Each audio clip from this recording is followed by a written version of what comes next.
नमस्कार, सत श्री अकाल, राम राम, साखमाणी, वणक्कम, प्रणाम। आप सभी का ऑल्टरनेट मीडिया में फिर से स्वागत है। हमारे साथ जुड़े हुए हैं Ritesh Kashyap ji, very senior journalist, ground की बहुत पकड़ रखते हैं। नमस्कार। देखिए ना, अभिषेक जी के बारे में एक-एक खबरें ऐसी-ऐसी निकाल कर लेकर आ रहे हैं कि सुन के हम लोग अभी अचंभित हो रहे हैं। अभी तक सिर्फ ट्विटर पे 1 या 2 लोगों को ये चीज़ पता है, पर शायद यहाँ से बहुत लोगों को आइडिया मिल जाएगा और डिगिंग शुरू होगी। रितेश जी, ये अपनी वाइफ से कुछ नाराज चल रहे हैं क्या अभिषेक बैनर्जी? लग तो ऐसा ही रहा है, क्योंकि जब म्युनिसिपैलिटी का जब एक पेपर आया बाहर, जिसमें पता चला कि इन्होंने इतनी प्रॉपर्टी ले रखी है, 2 प्रॉपर्टी इन्होंने अपने नाम पे ले रखी है, बाकी जितनी प्रॉपर्टी है, वो सब कभी सायनी घोष के साथ लिया है, तो उसका कुछ रिपोर्ट भी है, तो कोई अमृता मुखर्जी के साथ ये प्रॉपर्टी लिया हुआ है, कोई अरित्रा बनर्जी के साथ लिया है, लेकिन जो इनकी पत्नी है रुजिरा बनर्जी, उनके साथ में एक भी प्रॉपर्टी नहीं है। तो सवाल तो उठेगा ही कि भाई आखिर क्या समस्या है, ये वो भी इतना सारा प्रॉपर्टी लेने का मतलब क्या बनता है कि जब आप या तो आपके घर में किसी तरह का कोई अनबन चल रहा है या बाकी सबके साथ आपकी कोई सेटिंग चल रही है। तो ये तो बड़ा जबरदस्त एक्सक्लूसिव खबर भी है, और ये चर्चा का विषय है कि आखिर अभिषेक बनर्जी को इतनी प्रॉपर्टी और भी अलग-अलग लोगों के साथ, परिवार के बाहर के महिलाओं लोगों के के साथ, साथ, महिलाओं के महिलाओं साथ। को, ये बड़ा बात है। हाँ, स्पेशली सायनी घोष जो है वो तो बड़ी चर्चित भी रही हैं अभिषेक बनर्जी के साथ। तो अब ये तो बड़ा सवाल तो उठना लाज़मी है कि भाई क्या दिक्कत है? रुजिरा से किस बात की नाराज़गी है? सवाल उठेगा, और रुजिरा ये सवाल अगर नहीं पूछ रही है तो कम से कम हम लोग रुजिरा जी के माध्यम से या उनके तरफ से हम लोगों को ये सवाल पूछना चाहिए कि ये भाइपों का क्या हो गया? आखिर इतने सारे लोगों के साथ में कैसे मतलब व्यवस्था हो रहा है इन लोगों का? तो ये तो जी। सवाल बनता है। सोचने वाली बात ये है कि सयानी घोष के जो हमने वीडियोज़, फ़ोटोग्राफ जो उनकी मॉडलिंग के शूट्स देखे हैं, वहाँ पे जी। वो काफ़ी हद तक सेमी न्यूड पोज़ीशन में नज़र आई हैं। जिस तरीके की उनकी बयानबाज़ियाँ रही हैं, it's not been a clean politics I would say. वो हुँ। क्लीन पॉलिटिक्स को रिप्रेज़ेंट नहीं करती है। और नहीं, टोटल 10 प्रॉपर्टी है, टोटल 10 प्रॉपर्टी है जिसमें 2 इनके नाम पे है, और बाकी बाकी सब जो है महिलाओं वो, के साथ। हाँ, मैक्सिमम सारे के सारे महिलाओं के साथ है, और महिलाओं पे हर एक्स्ट्रा महिला, कृपा बरस रही थी अभिषेक बैनर्जी की, थोड़ा एक्स्ट्रा केयर, एक्स्ट्रा वो नज़र आ रहा था। रुचिरा को पता सबको चलते लगता ही है कि एक देखिए। फ्लैट दे देकर रखा हुआ है सबको अलग-अलग से। हुँ, इंटरेस्टिंग है और काफ़ी अच्छे हाई एक्सपेंसिव फ्लैट्स हैं ये, वैसे नहीं है मिडल क्लास एरियाज़ में या साइड एरियाज़ में या गाँव देहात एरियाज़ में, नहीं, वो तो बहुत चलिए, इतना पॉश। पैसा है, इतना कट मनी सिंडिकेट का पैसा है, इतना सब तोलाबाजी, इतना पैसा आ रहा है, तो आखिर पैसा का अरेंजमेंट कहीं न कहीं होगा ना। अब लोअर थोड़ा-सा। लेवल का घर लेकर के थोड़ी नहीं चलेगा। अब सैनिक छोटा घर लेकर के खुश हो जाएगी, ऐसा थोड़ी है। अब वो हुँ। तो चाहेगी कि भाई हमको बड़ा-सा बंगलो टाइप का मिले। उसी तरह से सारे लोग हैं भाई, अब अभिषेक बनर्जी के साथ हम जाएँगे और कोई 2 बीएचके कमरा लेकर के रहेंगे, तो बेइज्जती अभिषेक बनर्जी की भी है। तो इतना तो होना हाँ, चाहिए, और सारे एक्टिव स्टेटस में भी हैं। कहीं कोई ऐसा नहीं है कि कोई फर्जी है, और सारे एक्टिव हैं, सारे चालू हैं। उसकी प्रॉपर्टी के टैक्स भरे जा रहे हैं, ऐसा है। तो सब वॉव! एक्टिव है। मतलब जो एक्स्ट्रा पैसा आ रहा था वो लड़कियों की खिदमतदारी में खर्च हो रहा था अगर मैं कहूँ तो। हाँ, व्यवस्था में कि क्या है भाई, ये कोई नाराज़ अमृता ना हो। मुखर्जी का तो मैंने सुना नहीं है नाम बहुत ज़्यादा। ये भी कोई एमएलए वगैरह है या इनकी कोई पर्सनल फ्रेंड है? कुछ आइडिया है आपको? बहुत सारे लोग हैं इसमें, जिसमें मैं भी नाम पहचान नहीं पा रहा हूँ बहुत लोगों को। अरित्रा क्योंकि बनर्जी की एमएलए बात एमपी। करें, एमएलए एमपी होते तो नाम तो होता ही हम लोगों की लिस्ट में। बिल्कुल होता है ये, ठीक है। सब जगह इनका जो है और मतलब लगता है कि हर एक जगह पे कहीं पर, जैसे मान लीजिए बैरकपुर में है, फिर एक है गुप्ता लेन में है, ठीक है, साउथ वेस्टर्न साइड में है। माने हम जहाँ जाएँगे मेरे को एक फ्लैट चाहिए। मतलब ऐसा नहीं है कि ज़रूरी नहीं है, कोलकाता से हम दक्षिण की ओर आ रहे हैं, दक्षिण से उत्तर की ओर आ रहे हैं, या पूरब की ओर जा रहे हैं, पश्चिम की ओर जा रहे हैं। कहीं जहाँ जाएँगे वहाँ हमारा घर होना चाहिए। तो हमको लगता है जिस ये भी कि डायरेक्शन में जैसे जाएँ पहले सही पुराने जगह। ज़माना में क्या होता था ना, कि किला खड़ा किया जाता था अलग-अलग जगह, कि हमको पूरा क्षेत्र कवर करना है। तो लगता है ये किला बना रहे थे, लेकिन किला में सब जो इनके सहयोगी हैं वो सब समझ नहीं आ रहा है कि भाई वो महिलाएँ। किले का रक्षक है। दान पुण्य वाला कांसेप्ट है यहाँ पे। जी, बहुत सारे बिल्कुल। सवाल और सारे सवाल के जवाब शुभेंदु दादा निकलवा लेंगे कि आखिर इतना निक पैसा आया कहाँ से? और ईडी जब आता था, याद होगा आप लोगों को, तो जब आरोप लगता था कि ईडी भाजपा के कहने पे चल रही है, ये ईसीआई भाजपा के कहने पे चल रही है, तो जब ईडी आती थी तो उनके लोगों को बंदी बनाने का प्रयास होता था, सीबीआई को बंदी बनाने का प्रयास होता था। तो इन्हीं वजहों से अब आपको पता चल रहा होगा, अब समझ में आएगा लोगों को, इन्हीं वजहों से ये सारी चीजें हुआ करती थी। अगर हम ऐसा नहीं करेंगे, अगर वो उन लोगों को नहीं रोकेंगे, तो फिर तो सारा भेद खुल जाएगा। तो पर्दे में रहने दो, पर्दा ना उठाओ, पर्दा शुभेंदु दादा ने उठा दिया। तो जी, अब होगा, राज खुल जाएगा, ये राज़ वाला। खुल जाएगा। जी। रितेश भाई, एक दूसरा बहुत सेंसिटिव मुद्दा आया है। जी, ये पहले पाकिस्तानियों को भर्ती करती थी वेस्ट बंगाल पुलिस में, मुसलमानों को भर्ती करती थी बहुत ज़्यादा बांग्लादेशी मुसलमानों को वेस्ट बंगाल के जी, पुलिस फ़ोर्स में। सीएपीएफ सेंट्रली जी, एडमिनिस्टर्ड पुलिस फ़ोर्सेस में भी सेंट्रली आर्म्ड पुलिस फ़ोर्सेस में भी भर्ती करती थी। अब तो एक जी। कदम आगे चीज़ें निकल कर आ रही हैं। कल एक बंदा पकड़ा गया है एनआईए द्वारा, जो बहुत बड़े जी। सवाल खड़े कर रहा है। जी। नहीं देखिए, आप बंगाल, आप कभी बंगाल गई हैं कि नहीं? अच्छा, तो एक बार मैं सिर्फ। बता रहा हूँ, जब जब बिल्कुल हम एक बार हम तो गए हैं और इस बार तो पूरा बंगाल ही घूमे हैं। आप वहाँ जाइएगा तो वो लोग इतने कॉन्फिडेंट होते हैं, इतना सेफ ज़ोन है ना इन लोगों के लिए, चाहे आतंकियों के लिए, चाहे गुनहगारों के लिए, जो लॉ तोड़ने वाले लोग हैं, उनके लिए इतना सेफ ज़ोन है कि आप आराम से बंगाल में टहल सकते हैं, घूम फिर सकते हैं और जो स्लीपर सेल्स की बात होती है, हर जगह इनकी सेफ्टी के लिए लोग खड़े हैं। और यही वजह है कि जब एनआईए जब छापा मारती है, छापा में एक व्यक्ति के बारे में पहले डिटेल बता देते हैं, जो हम लोग चर्चा जिसके बारे में कर रहे हैं, कि कल एनआईए प्रेस विज्ञप्ति जारी करते हुए कहा कि कोलकाता का ही निवासी है जफर रियाज उर्फ रिजवी। इसके ऊपर आरोप है कि ये पाकिस्तानियों के लिए जासूसी का काम करता था और एनआईए का कहना है कि ये पाकिस्तान इंटेलिजेंस ऑपरेटिव के लिए भी काम करता था। और सबसे आश्चर्य की बात है कि ये भारत और पाकिस्तान के बीच 2005 से कई बार यात्रा कर चुका है और उसकी पत्नी भी अभी पाकिस्तान की नागरिक है, उसके बच्चे पाकिस्तान में शादी हुई है, पाकिस्तान में है। वो भी पाकिस्तान की नागरिकता है, उनको मिली हुई है। तो आप कल्पना कीजिए कि ऐसे लोग बंगाल में, और पहले से भी ये आरोपी है और फिर भी सुरक्षित बंगाल में रह रहा था। ये घोषित भगोड़ा है, ये भी आपको बता देते हैं। फिर भी, और घोषित भगोड़े कहाँ छुप के रह रहे हैं? तो बंगाल में। आखिर क्यों बंगाल उनको सेफ ज़ोन लग रहा है? अब तो ये सवाल का जवाब आपको समझ में आ ही रहा होगा। तो अब ये है ना कि असल में इन्हीं सब समस्याओं की वजह से अब इन लोगों का बाहर निकलेंगे ये लोग, या फिर ये ऐसे-ऐसे जितने कॉकरोच हैं, ये लोग सब बाहर निकलेंगे, तो तकलीफ तो होगी ना। ये सारे कॉकरोच वहीं पर तो पड़े रहते थे एक तरह से। तो सारे कीड़े-मकोड़े अभी बिलबिला रहे हैं शुभेंदु की सरकार में, क्योंकि सबको अब लगने लगा है कि अब उनका दाना-पानी यहाँ से उठने लगा है। तो ये इस तरह के कई निर्णय मतलब बंगाल सरकार भी ले रही है और एनआईए को अब पूरी खुली छूट मिलेगी। ईडी स्वतंत्रता से, निष्पक्षता से जाँच कर सकेगा। असल में सारे चोर हैं ना, चोरों का एक एक कांसेप्ट होता है कि सारे चोर अगर मिल जाओ और जोर-जोर से झूठ बोलो, तो वो कभी-कभी सच लगने लगता है। वो ये नैरेटिव सेट करने का प्रयास हो रहा था, यही ना, कि भाई जो भारत की वर्तमान की जो सरकार है, वो विपक्ष पर जानबूझकर निशाना साध रही है। अभी थोड़ी देर पहले आपको समझ में आया होगा अभिषेक बनर्जी की कहानी। अब ये देखिए, एक आतंकवादी वहां से पकड़ा जाता है। ये तो खैर पकड़ा गया, अभी जहां जारी है। अभी आप देखिए ना कैसे-कैसे अभी इनका पूरा का पूरा नेटवर्क को तोड़ने का काम करेगी एनआईए। और एनआईए को तो अब थोड़ा स्वतंत्रता है, निष्पक्ष निडर होकर के, ऐसे भी निडर ही हैं। उनको जब मौका मिला है, इससे पहले भी वो एक्टिव रहे हैं। लेकिन अब क्या है कि जो एक्सटर्नल परेशानियां जो हुआ करती थी, वो समाप्त हो गई है और अब बेधड़क होकर के वो काम कर सकते हैं। इसमें कोई डाउट नहीं है। और अभी जी, बहुत खुलासा होना बाकी है, अभी तो खेल शुरू हुआ है, अभी तो पिक्चर बाकी अभी है। तो कुछ नहीं। जी।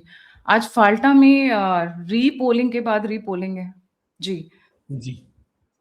और सबसे बड़ा बात है कि पुष्पा झुका नहीं, पुष्पा तो भाग गया, है ना। तो अब आप कल्पना कीजिए कि कैसा पुष्पा था जो बिना ये पुष्पा में ये डायलॉग देना चाहिए था कम से कम, पुष्पा झुकेगा नहीं, पुष्पा भाग जाएगा। तो अभी पुष्पा भाग गया।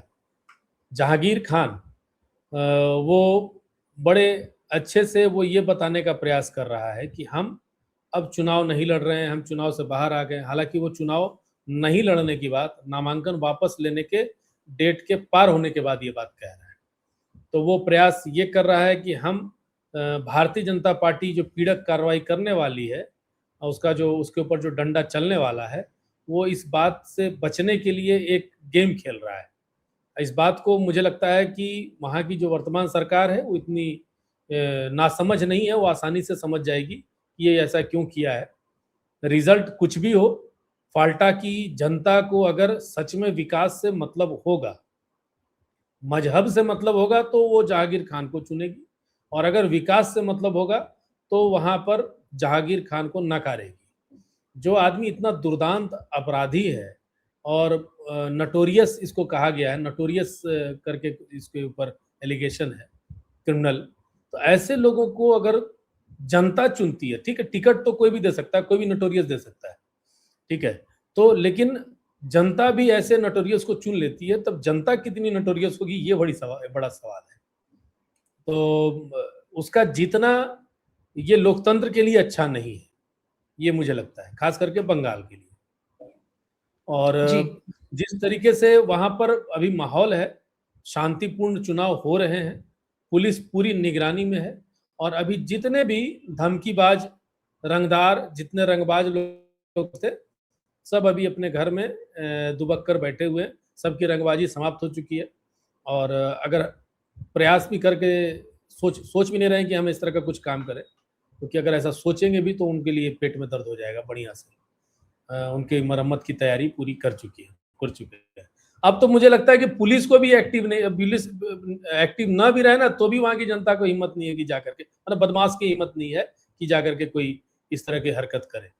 तो इसलिए निष्पक्ष चुनाव की पूरी उम्मीद है, और निष्पक्ष चुनाव के बाद रिजल्ट क्या होता है, हम लोग रिजल्ट के दिन एक बार जरूर बात करेंगे कि ऐसे व्यक्ति का। लेकिन ऐसा है कि मात्र 285 बूथों पर ही चुनाव हो रहा है, तो देखना है कि आगे क्या क्या होता है और रिजल्ट क्या निकलता है। उम्मीद करते हैं कि अच्छा ही होना चाहिए, ऐसे लोगों को तो नहीं आना चाहिए विधानसभा में, क्योंकि ये ना तो बंगाल के लिए अच्छे है ना तो देश के लिए अच्छे। बिल्कुल सही कह रहे हैं आप। एक और चीज हुई है वंदे मातरम मदरसाज में, हाँ, स्कूलों में, सरकारी स्कूलों में तो चल रही था, बट मदरसाज में झटके पे झटके दिए जा रहे, सुमेंदु अधिकारी जी। देखिए सबसे पहली बात यह है कि वंदे मातरम हमारे लिए तो स्वीकार्य है ही, हमें कोई आपत्ति नहीं है। हम धरती माता की पूजा करते हैं, भारत माता की पूजा करते हैं, और अपनी माँ का वंदन करना वही तो है वंदे मातरम। और झटका जो माना जा रहा है, झटका ये नहीं मानना चाहिए उन लोगों को, क्योंकि आपको ये बताया जा रहा है कि भैया आप अपनी माता की पूजा करो, अपनी माता की प्रार्थना करो। अब किसी को अब उनकी माँ की वंदना करने के लिए उनको झटका लग रहा है, तो झटका के साथ उसको फटका भी लगना चाहिए। भाई तुमको अपने माता पिता का सम्मान करना नहीं आता है, तुमको अपने देश का सम्मान नहीं करना आता है, तुमको अपने भारत को माँ कहने में शर्म आ रही है, तो अगर ये उनके लिए झटका है तो झटका नहीं, उनको फटका भी लगना चाहिए मेरे हिसाब से। और बहुत अच्छा निर्णय है, और मैं तो बोलूंगा कि हर स्कूल में तो वो उन्होंने लागू कर ही दिया, अब हर मदरसे में लागू कर दिया गया। इसे प्रॉपरली पूरे बंगाल के हर एक विधि विधान, बंगाल के पूरे देश की बात हम करेंगे, ये पूरे देश भर में सेंट्रल गवर्नमेंट से भी ये लागू हो जाना चाहिए कि जितने भी सरकारी इंस्टीट्यूशन है जहां बच्चों की पढ़ाई होती है, वो चाहे कोई भी विद्यालय हो, कोई भी समाज का है, और सरकारी ही क्यों, प्राइवेट में क्यों नहीं होना चाहिए, ये भी तो सवाल है। वही ऐसा है कि सरकारी बच्चों को पता होना चाहिए कि भैया भारत हमारी माता है, तो क्या प्राइवेट स्कूल वालों को नहीं पता होना चाहिए कि भारत हमारी माता है? तो ये नियम हर जगह प्रेम से लागू करना चाहिए, और अगर कोई विरोध करे तो डंडे के साथ लागू करवाना चाहिए, क्योंकि बच्चों में जब हम संस्कार बच्चे से डालेंगे तभी उनमें ये भाव जगेगा, और वो अपने देश के प्रति समर्पण का भाव जाग जगा पाएंगे। तो मेरा यही मानना जी। है कि शुभेंदु सरकार ने बहुत अच्छा निर्णय लिया है। सभी स्कूलों में, चाहे वो हिंदुओं या सेकुलर स्कूल की बात करिए, चाहे हिंदू मुस्लिम दोनों पढ़ते हैं, चाहे फिर वो कोई मजहबी स्कूल की बात करे, आखिर उसको फंडिंग तो सरकार दे रही है, तो सरकार जब दे रही है तो सरकार के नियमों को पालन करना होगा। वंदे मातरम, चाहे वो सरकारी स्कूल हिंदी स्कूल हो चाहे उर्दू स्कूल हो, हर जगह वंदे मातरम गाया जाना चाहिए। दूसरा, वंदे मातरम बंगाल की संस्कृति से जुड़ा हुआ है, तो बंगाल की संस्कृति, बंगाल में रहने वाले लोग उसको फॉलो नहीं करेंगे, तब तो इससे ज्यादा शर्मनाक और क्या हो सकता है। इस पर भी अगर किसी का विरोध होता है, रविंद्रनाथ टैगोर की पूजा करने गई थी ना ममता दीदी, जिस दिन उनका जन्म दिवस था, तो आप इतना तो सम्मान के लिए इतना तो सपोर्ट करना चाहिए ममता दीदी को, अभिषेक बनर्जी को, और सारे जितने विपक्ष के लोग हैं, जितने वाम फ्रंट के लोग हैं, जितने टीएमसी के लोग हैं, सब लोगों को इसका समर्थन करना चाहिए। हालांकि लक्षण तो नहीं लगता है कि वो समर्थन करेंगे, लेकिन फिर भी करना चाहिए नियमतः। पूजा के साथ साथ उनका सम्मान भी करना चाहिए।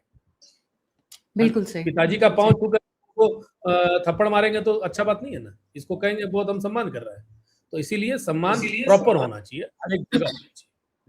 जी। बांग्लादेश आवाज आपकी नहीं आ रही है।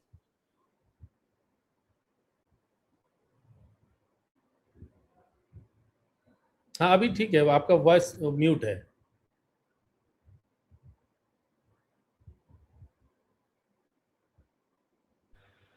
अभी आ रही है आवाज? जी। बांग्लादेश से मुसलमानों ने वहां के धमकी दी है कि अगर यहाँ पे काउ स्लॉटर बैन करवाया तो वहां के हिंदुओं को मार देंगे। पैरेलल में शुभेंदु अधिकारी जी का बयान आया हुआ है कि any Bangladeshi immigrant, illegal immigrant, detect deport detain detect detain deport. जी। बांग्लादेश में यहाँ पर गाय की हत्या रोकी जाएगी तो वहां पर हिंदुओं की हत्या होगी, ये बताना चाह रहे हैं। तो गाय की हत्या नहीं हो रही थी, या गाय की हत्या ममता बनर्जी की सरकार में तो खुलेआम हो ही रहा था, तो क्या हिंदुओं की हत्या नहीं हो रही थी वहां पे? तो ये तो कोई मतलब ही नहीं है। तो पिछले खैर 2 उन्हें महीने में हिंदुओं 117 हिंदुओं को मारा गया है। तो वो तो को मारा कहने की गया, बात है कि हम मारेंगे। मार तो हो रहे ही हैं। वो मार तो रहे ही हैं। मार रोज वैसे भी रोज रहे। मार। हाँ, मार हाँ, रोज रहे हैं। उसके पीछे ये सिर्फ एक छोटा सा नैरेटिव सेट करने का प्रयास है कि शुभेंदु अधिकारी के कड़े नियम, पशु नियम और पशु हत्या के विरोध में जो नियम लागू हो रहे हैं, इसके वजह से वहां के हिंदुओं की हत्या होने वाली है। अगर उनके हिंदुओं की हत्या होती है तो इसके पीछे शुभेंदु अधिकारी दोषी कहलाए जाए। बस ये नैरेटिव सेट करने का प्रयास है, लेकिन हत्या तो वहां कई वर्षों से हो रही है। आज अगर बात करें जब से पूर्वी पाकिस्तान था उस समय से लेकर अब तक में, तो हिंदू तो पूरी तरह से अल्पसंख्यक का भी आधा हो गया है। अल्पसंख्यक में भी अब वो गिनती नहीं आने वाला है। कुछ दिन में तो हिंदू विहीन बांग्लादेश खुद ही हो जाएगा। कई रिफ्यूजी झारखंड की बात करिएगा, बिहार की बात कीजिएगा, कई हिंदू रिफ्यूजी तो आज से 74-75 में ही भाग करके वहां से आए थे, क्योंकि उनको मारकर भगाया जा रहा था। तो ऐसा तो है नहीं कि वो हिंदुओं की हत्या करेंगे, वो दुर्गा मंदिर को तोड़ेंगे, काली माता के पूजा में व्यवधान डालेंगे। ये तो असुरों की शक्ति शुरुआत से ही करती आ रही है, ये आज नया क्या करेंगे वो। और रही बात गौ हत्या की, तो जब गौ हत्या करना और उसका विरोध करना, ये चाहे बंगाल का या बांग्लादेश का या कहीं का भी हिंदू होगा तो अपनी मौत को स्वीकार कर लेगा, लेकिन गौ हत्या को स्वीकार नहीं करेगा। ये जहां तक मुझे लगता है कि भाई ये गौ हत्या ठीक है, आप मेरी जान बख्श दो, गौ हत्या करने दो, ऐसा कोई हिंदू नहीं बोलेगा। तो इसमें कोई डाउट नहीं है, शुभेंदु अधिकारी जो कर रहे हैं वो करते रहें। ये सारी चीजें एक नैरेटिव सेट करने के लिए हो रहा है, और हिंदुओं की हत्या को रोकने के लिए शुभेंदु अधिकारी कुछ नहीं कर सकते हैं, ना हम कुछ कर सकते हैं। ये बांग्लादेश की सरकार कर सकती है, और बांग्लादेश की सरकार क्या करने वाली है ये बात ह्यूमन राइट्स देख ही ले रहा है, देख ही रहा है, आज से कई सदियों से देख रहा है। उसे भारत दिखाई देता है लेकिन बांग्लादेश नहीं दिखाई देता है। तो बस इसमें भी उनकी जिम्मेदारी होनी चाहिए। अगर ऐसी बात हो रही है तो इस पर पूरे यूएन को संज्ञान लेना चाहिए, सारी ताकतों को संज्ञान लेना चाहिए, भारत को भी संज्ञान लेना चाहिए। बिल्कुल सही। ऐसी बातें हो रही thank you. Thank you so much. अभी जब फाल्टा की जो रिपोर्ट्स आ रही हैं पैरेलली, वोटिंग वहाँ फुल ऑन चालू है, बहुत ही शांतिपूर्वक चालू है। आईपीएस अजय जी, शर्मा की भी पिक्चर्स वायरल हो रही हैं, इज राइट ऑन ड्यूटी जैसा कि उनका था। I think this is his last working. अभी तक ऑफिशियली कोई नोटिस नहीं आया है कि उनको 5 साल के लिए वहां रखा जाएगा, but as I said in one of my videos, he should be there for 5 years. Otherwise जैसे आईपीएस दमयंती सेन जी को वापस लाया गया, सेम कैडर के, सेम कैलिबर के, सेम स्किल्ड लोगों को लाना चाहिए। Somebody who is like fiery and जिनको पता होगी किस तरीके से इन लोगों की कमर तोड़नी है, गुंडों की कमर तोड़नी है, और जिसको डर ना हो पॉलिटिक्स की, वहां से फोन आ जाएगा। फोन, एक वो मूवी थी ना जिसमें अजय देवगन है, सिंघम, वो वाले स्टाइल में हमें सिंघम। आईपीएस ऑफिसर चाहिए। एग्जैक्टली जी, जो पुष्पा का नहीं, मोड एक बना और दे। बात हम आपसे अंतिम में कहना चाह रहे थे, पिछले वाले में आपने आपका एक सवाल था जो डिटेक्ट डिलीट और डिपोर्ट वाले मामले में। असल में उन्हें गौ हत्या से कोई प्रॉब्लम नहीं है।